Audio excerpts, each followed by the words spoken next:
fourth-part folk song has deep roots and makes up the genuine expression of the popular music talent, in which the mandolin and the guitar plays the leading role.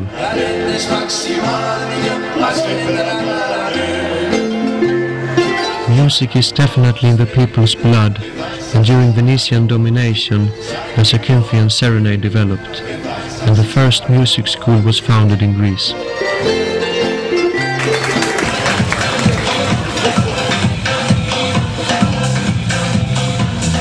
Zakynthos, world-known holiday destination with vivid nightlife, lends itself to frisky visitors and quiet ecotourists as well.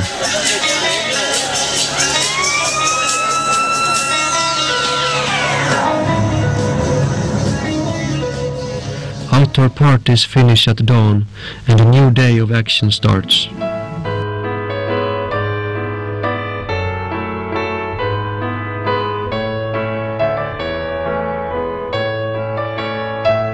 Zakynthos is the homeland of the forgiving saint, Dionysius the miracle worker, protector and patron saint of the island.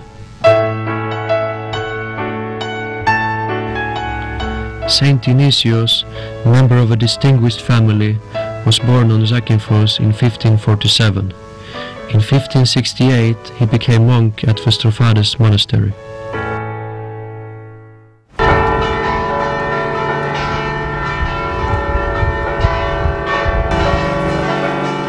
People venerate his memory twice every year with procession of the holy relics, executed in a devout atmosphere. The holy relics attract many worshippers, and they are believed to commit many miracles and cures.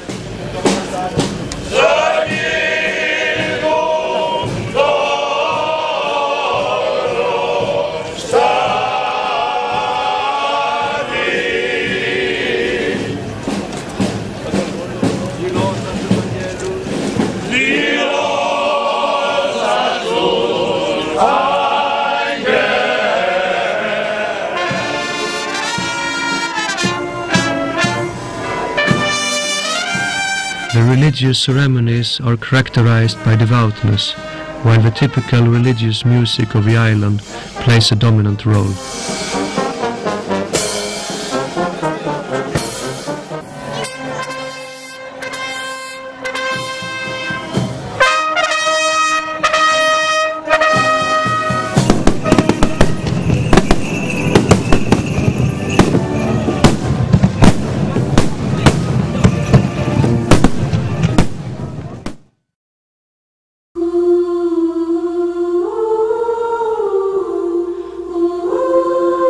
Flower of the Orient, with its many natural beauties, the endless shores filled with holiday-happy tourists and visitors from all over the world.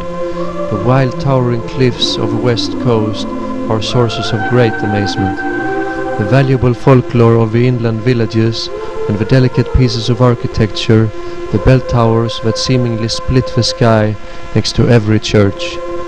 The beaches of newborn life in the world of Caretta Caretta, the rich and multifaceted finezza of Zakynthos, the museums and the squares, where the entire Greece is standing out.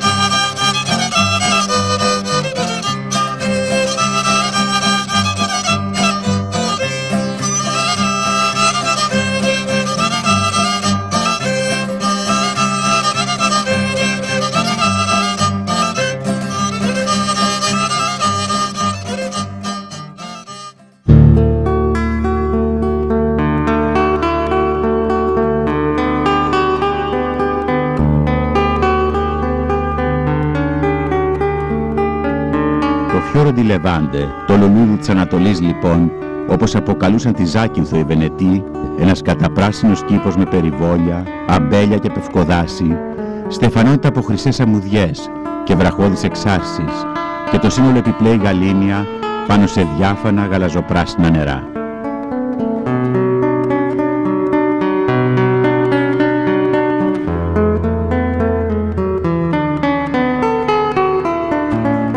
Ζάκυνθος είναι το νοτιότερο και το τρίτο σε έκταση και πληθυσμό νησί των Ιωνίων νήσων. 8,5 ναυτικά μίλια νότια της Κεφαλονιάς και 9,5 μίλια δυτικά της Πελοποννήσου. Στη σημερινή χαριτωμένη πόλη της Ζακύνθου υπάρχει διάχυτη η επτανησιακή ατμόσφαιρα στις πλατείες και τις στοές, στα καμπαναριά των εκκλησιών και στα γραφικά δρομάκια με τα λουλουδιασμένα μπαλκόνια.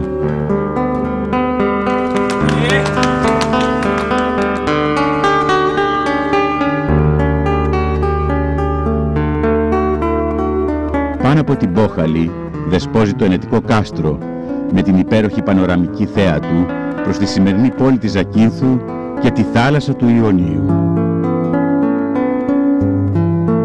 Πρωτεύουσα και λιμάνι του νησιού η Ζάκυνθος απλώνεται στους πρόποδες του λόφου κάτω από το κάστρο.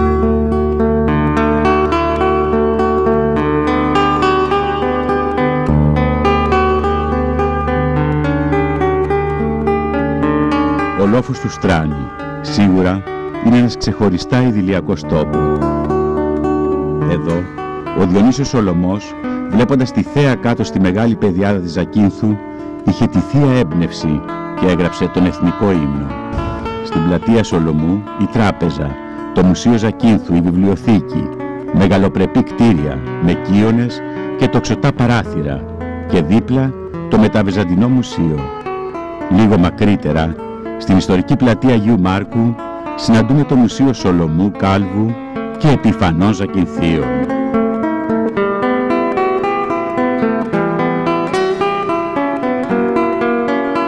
Αξίζει να επισκεφθείτε το ολοζώντανο μουσείο μεταβυζαντινής τέχνης, με τους πάμπολους ανεκτήμητους θησαυρούς, όπως και το ναυτικό μουσείο στο Τσιλιβί, με τα τόσα ιστορικά κοιμήλια Ελλήνων ηρώων και μία από τις μεγαλύτερες ναυτικές πινακοθήκες της χώρας μας.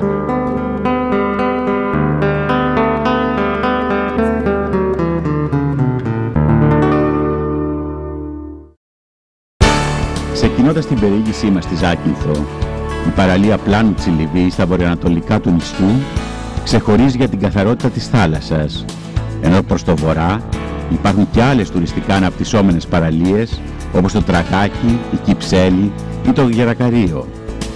Εδώ θα βρείτε ξενοδοχειακές μονάδες που προσφέρουν όχι μόνο όλες τις σύγχρονες ανέσεις, αλλά και εξυπηρέτηση που μετατρέπεται σε γνήσια φιλοξενία.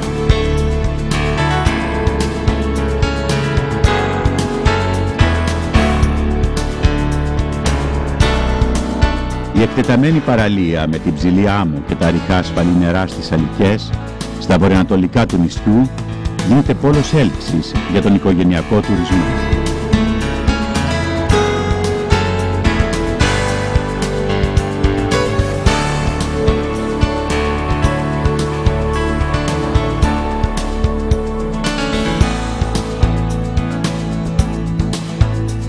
Στο χωριό Ασκός υπάρχει ένας αξιόλογος φυσικός περιηγητικός χώρος και στο Πέτρινο Πάρκο, σε μια μεγάλη έκταση, ο επισκέπτης θα συναντήσει ολόκληρη σχεδόν την πανίδα και την κλωρίδα της Ζακύνθου, σε περιβάλλον που φιλοξενεί παραδοσιακές πετροκατασκευές και αξιοπρόσεκτες ψηλοσυνθέσεις.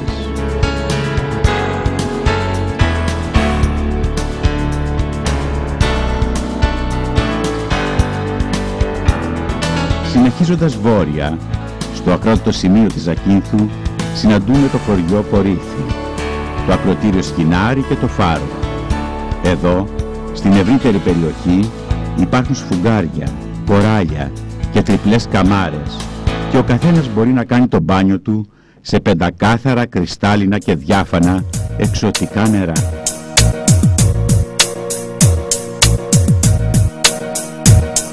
Μπορεί κάποιος με βάρκα να προσεγγίσει το γαλάζιο σπήλαιο, όπου το φωτόραμα των ηλιαχτίδων που αντανακλώνται στα νερά και οι πολυγάλαζοι ρυθμοί σφραγίζουν τη μνήμη.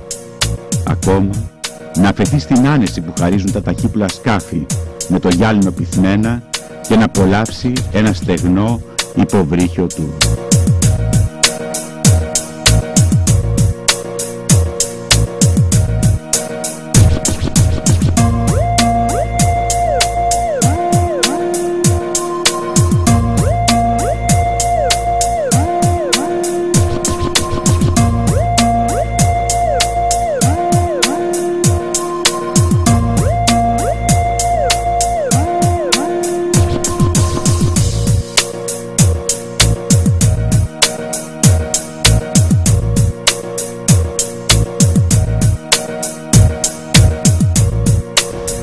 Αν τώρα κινηθούμε πάλι πίσω, κατά μήκος ακτής, είναι σίγουρο ότι θα ξεχαστούμε στην πανέμορφη παραλία του Μακρύ Γυαλού ή στα Ξύγκια, με τα ιαματικά νερά να αναβλύζουν μέσα στα πενταγάλανα νερά.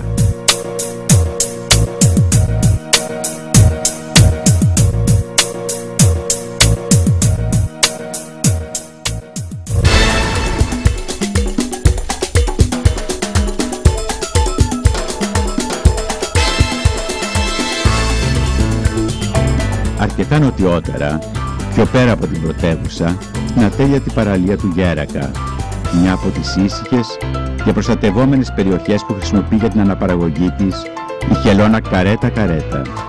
Εδώ, τα ειζηματογενή υλικά προσφέρουν λάσπη για δερματοθεραπείες ή για εικαστικά και άλλου είδους παιχνίδια.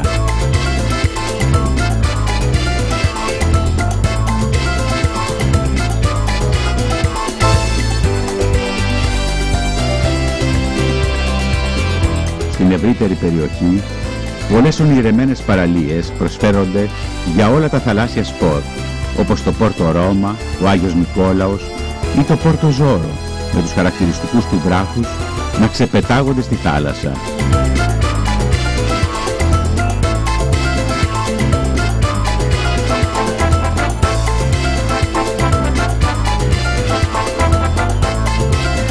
Ανέμελα θαλασσινά παιχνίδια, δράση και έντονη ζωή χαρίζουν αξέχαστες αναμνήσεις και σφραγίζουν τις απόλυτα καλοκαιρινές διακοπές.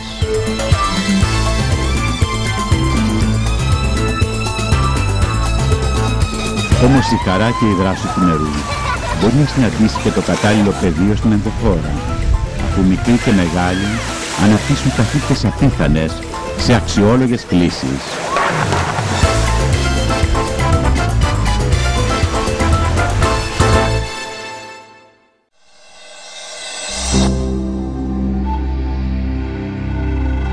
Αν κινηθούμε τώρα αντιδιαμετρικά και κατά μήκος της δυτικής ακτής από το ακροτήρι Σκινάρι, θα ευτυχίσουμε να αγγίξουμε την υπέροχη καρποστάλ του ναυαγίου. Η παραλία στο ναυάγιο δεν αφήνει αμφιβολίες για το τι επρόκειτο να δεις. Λευκές ορθοπλαγιές οριοθετούν το χώρο και στο κέντρο το σκουριασμένο απομεινάρι του πλοίου προσκαλεί και προκαλεί για πόζες. Είτε από το επίπεδο της θάλασσας, είτε από ψηλά, το ναυάγιο είναι ένα και μοναδικό.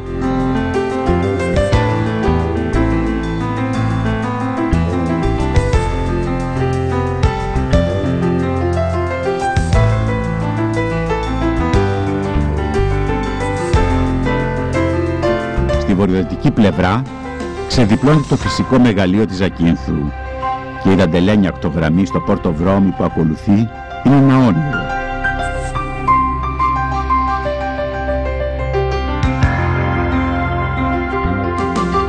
Ο χριστιανισμός έφτασε στο νησί με τη Μαρία Μαγδαληνή, το 34 μετά Χριστό όπως θέλει η παράδοση.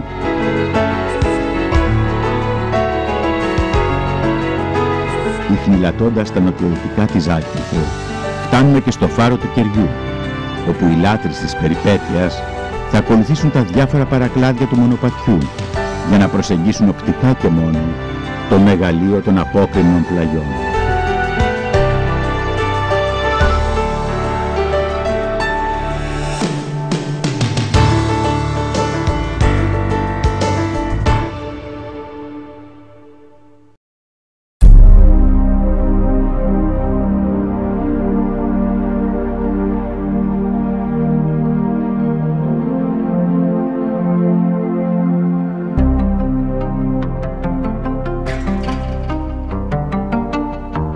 Μοναδική εμπειρία ο Απόπλους από το λιμανάκι του Κεριού με καΐκια και μικρά ενοικιαζόμενα σκάφη για τις θαλασσοσπηλιές και τη γεωλογική πανδεσία στη Ρότα προς τις περίφημες Μυζήθρες, αυτά τα τρομερά βράχια και μικρές συμπληγάδες, αν κινηθείτε με μαΐστρο.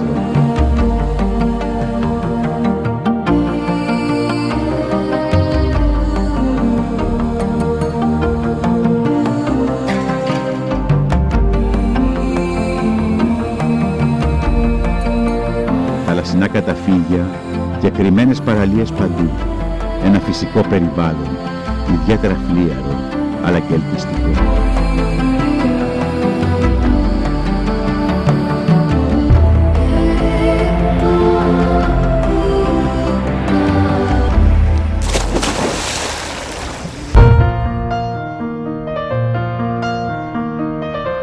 Πάντα στη δυτική ακτή, εκεί στην έξω χώρα, με το μεγάλο πλάτανο, ο αδιέξοδος δρόμος οδηγεί προς το Ιταλικό παρατηρητήριο.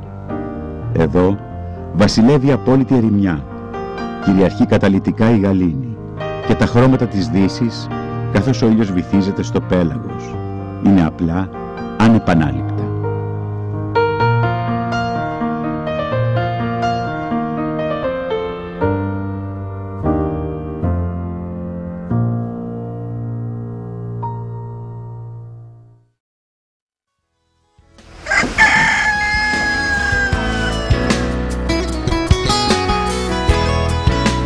Στον επισκέπτη που θα εξερευνήσει τα ορεινά, η Ζάκυνθος θα αποκαλύψει το άλλο της πρόσωπο. Τα παραδοσιακά της χωριά κρύβονται μέσα σε δάση από πεύκα. Οι φιλόξενοι γηγενείς χαίρονται να γνωρίσουν στον επισκέπτη το λαογραφικό τους πλούτο.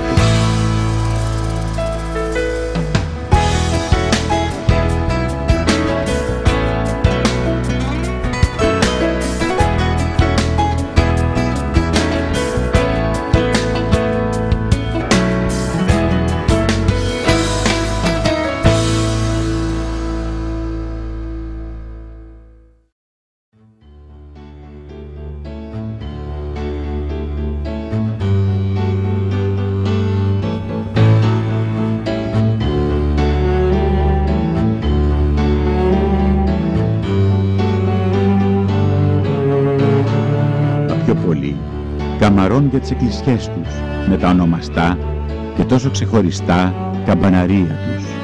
Κάθε χωριό έχει τη δική του εκκλησιά και κάθε εκκλησιά έχει το απόλυτα διαφορετικό καμπαναριό της. Υψίκορφα και στολισμένα με ανάγλυφες παραστάσεις ή χαριτωμένους χρωματισμούς.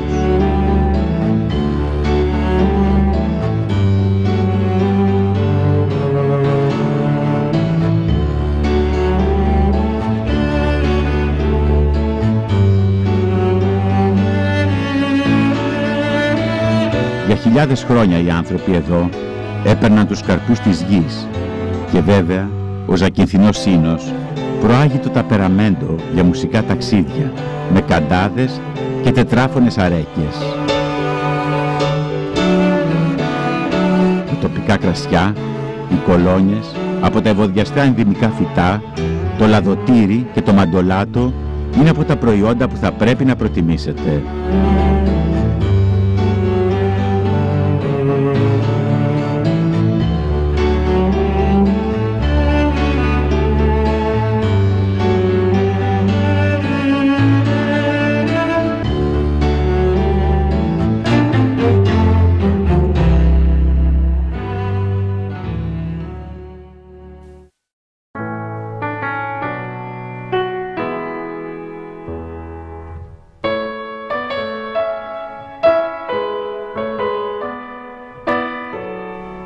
Εντυπωσιακά επιβλητικό και το μοναστήρι του Αγίου Ιωάννη του Προδρόμου στη βορειοανατολική πλευρά, με το μοναστήρι του Αγίου Γεωργίου των Κρυμνών στην ορεινή περιοχή των Βολιμών να έχει ιστορία 5 αιώνων.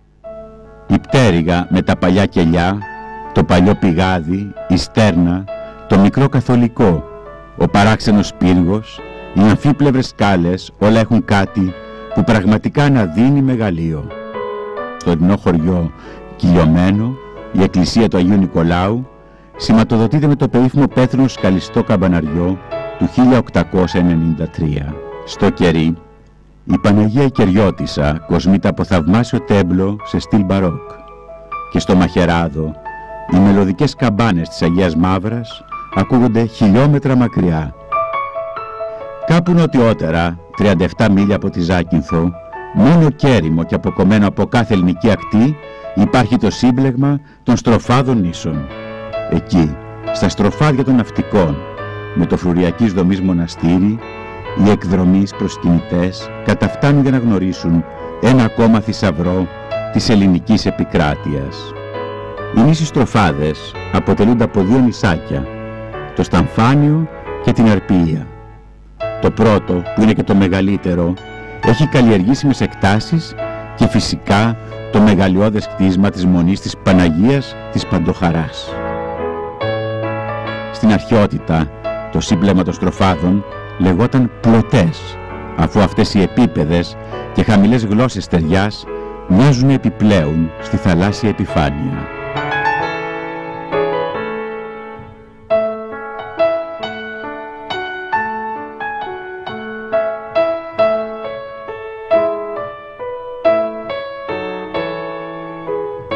Νωρίς, το 13ο αιώνα, η κόρη του Βυζαντινού αυτοκράτορα Θεοδόρου του Λασκάριος Ειρήνη ίδρυσε το μοναστήρι.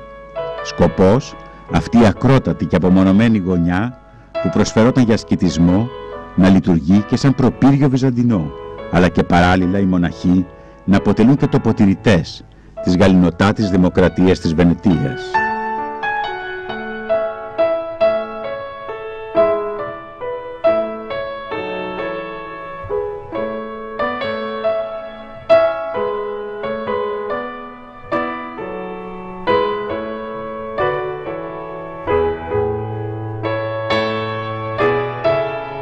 Το Καστρομονάστηρο ορθώνεται με αυτό το παράξενο μπέζ χρώμα του, εκεί σε αυτή τη μοναδική εξέδρα στο Ιόνιο για τα αποδημητικά.